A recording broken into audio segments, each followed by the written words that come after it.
promoting owner, Chang, is from Vietnam, so I called her brother. And I told her the first 30 seconds of the pitch, I told him on a voice message. And he sent me back the pitch in Vietnamese, the first 30 seconds. And I used that, and I made one sip. I played it. The guy's like, happy to be doing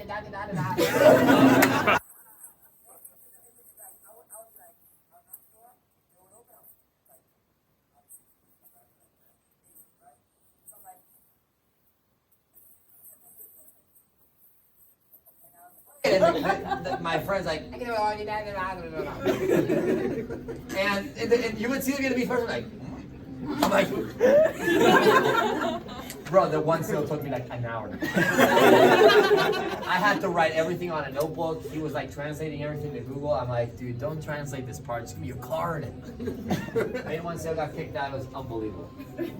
Next place I went, found somebody who spoke English. I'm like, yes, we're back. By the way, you can still get kicked out, have a rough start to the day, and from 5 to 8, still do 7. You're totally allowed to do that. So anyway, can we agree these are all negative things that happen all the time? Yes, Warren, you have one more? Cows piss me off. Cows cannot operate without spouse. No, cows. One leggers, right? One leg appointments, yeah. So anyway, and this is a quick meeting. I just want you guys to know, like, okay, isn't it obvious? Are all of these obvious? For people that are on your first day, did you see some of these? Yes. Abby?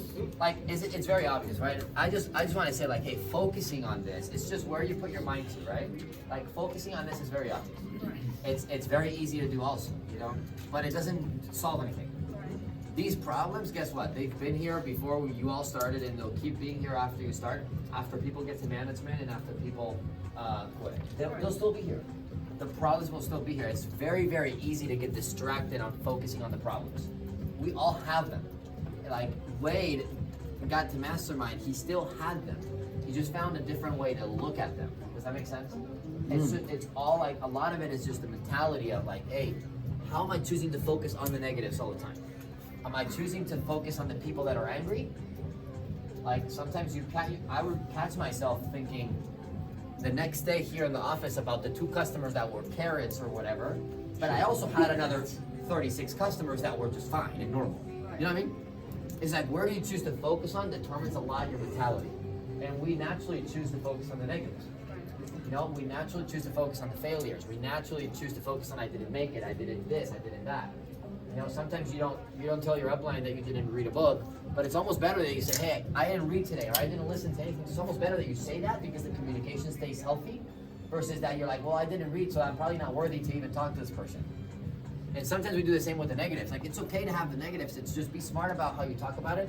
All I'm saying is, like, hey, customer service sucks, but at least we have it. You know, let's use it as much as we can, right? Let's try to be knowledgeable about it. Hey, we know language barrier sucks, but to get past the entry level to level 1 to level 2, you're gonna have to learn how to get around language barriers. Anybody kind of learn Spanish in the field a little bit? Like, listen, you're gonna have to. Like, you can choose to go to a place where it's like, we all know this. You know what I mean? Like, you guys all go to areas where we know it's like Little Mexico, and in like, you're either gonna have an attitude about it that you can't overcome it, or that everybody speaks Spanish and that's why we can't do well, or you're gonna try to figure out a way around it. You know what I mean? It's just also like, we're not saying the negative is not there. We're just saying like, hey, there is a way around it. You might be in Little Mexico, but do you agree you can find one person that speaks English and gets it? Well, let's try to focus on that. All I'm saying is, devote most of your mental energy to that, to the possibility, to the remote possibility that you still do well, despite the challenges. Does that make sense? Like, try to focus on that. It speaks a lot about your belief system, right? Like, go into the field, you have some challenges, it's hot, I'm getting kicked out, blah, blah, the person's rude, the Karen, the leasing manager, I get a customer calls me to cancel, and then it's hot. And I get 2 door slams, and I look at the complex and I start judging these places. I'm like, oh, these people are all rogue. Everybody here doesn't have money just because you saw one person that doesn't have money. And instead, I'm just asking you, like, hey, let's try to focus on, like, that I can still find 3 people. Where are my 3 people? Let me just be positive, have high belief. And, like, what's your mentality when you run a business during the pandemic, like we had to do? It's the same way, you know? All the businesses are closing. So everybody's like, why would you open a business? Let's stay home and collect money from unemployment. And it was like, it was very hard for us, but we still had to be like, no, like, by the way, that's why a lot of people now have jobs. It's because some owners and some people decided to be like, hey, well, let's figure out a way around this economy thing. Let's figure out a way to create something. Let's figure out a way to get around the government. Let's figure out a way to help the situation. And that's what leaders do. That's what leadership people do. So when you guys go out there today and you find all these challenges, and when you're training your new people, try to embrace it and try to become positive about them. Hey, dude, this quote, this changed my life. It said, every negative or every adversity has a seed of equal or greater benefit.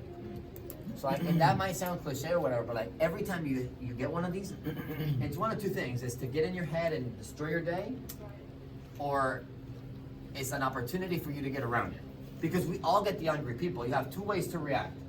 In your head, you're like, you reply back and you're cussing the customer out in your head. Or in your head, you're like, maybe it's me, that I have such an ugly face.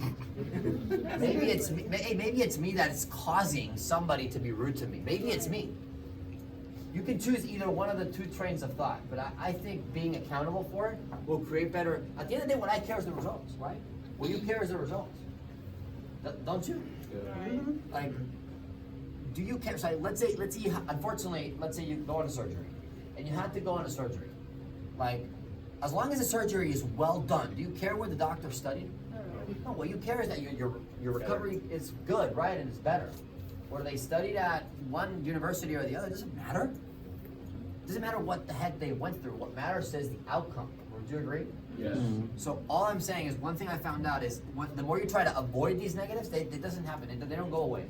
They come to you. The more you leave space, the more you try to hopefully I get a territory where I don't get kicked out.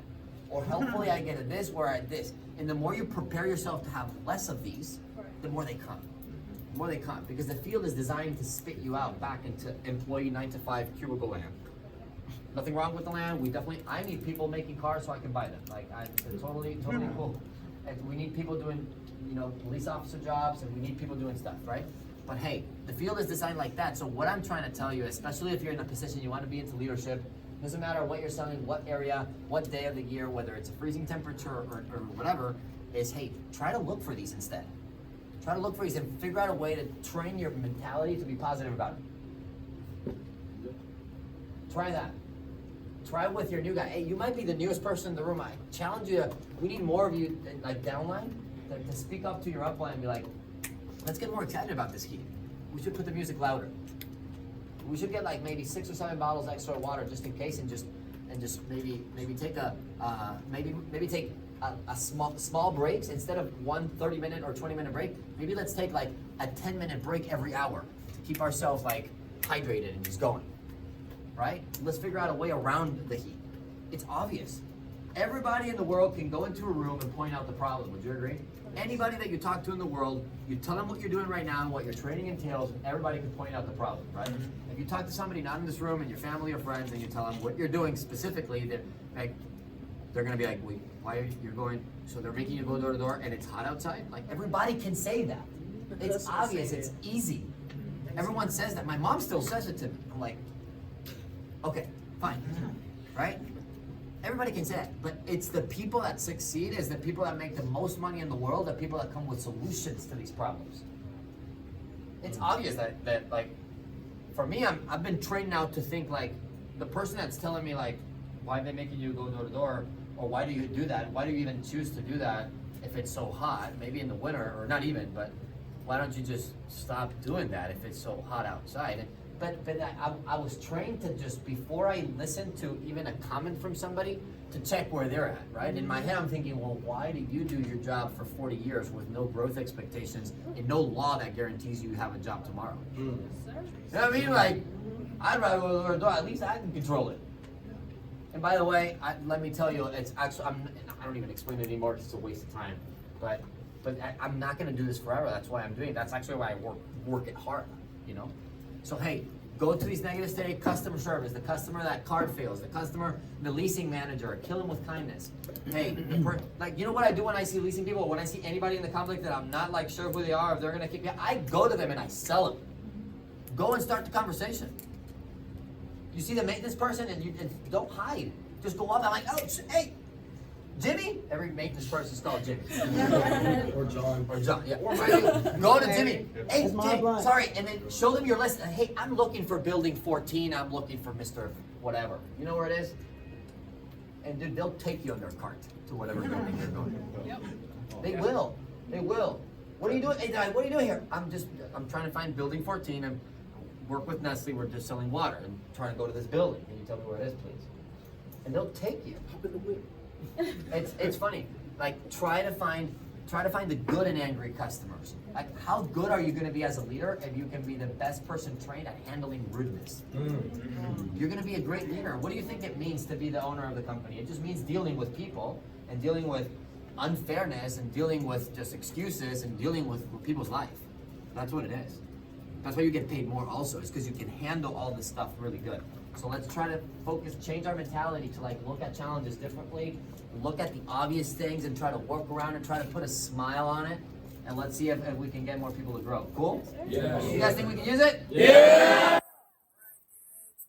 We're going to be back at 12:10 for break. 1, 2, 3. Break.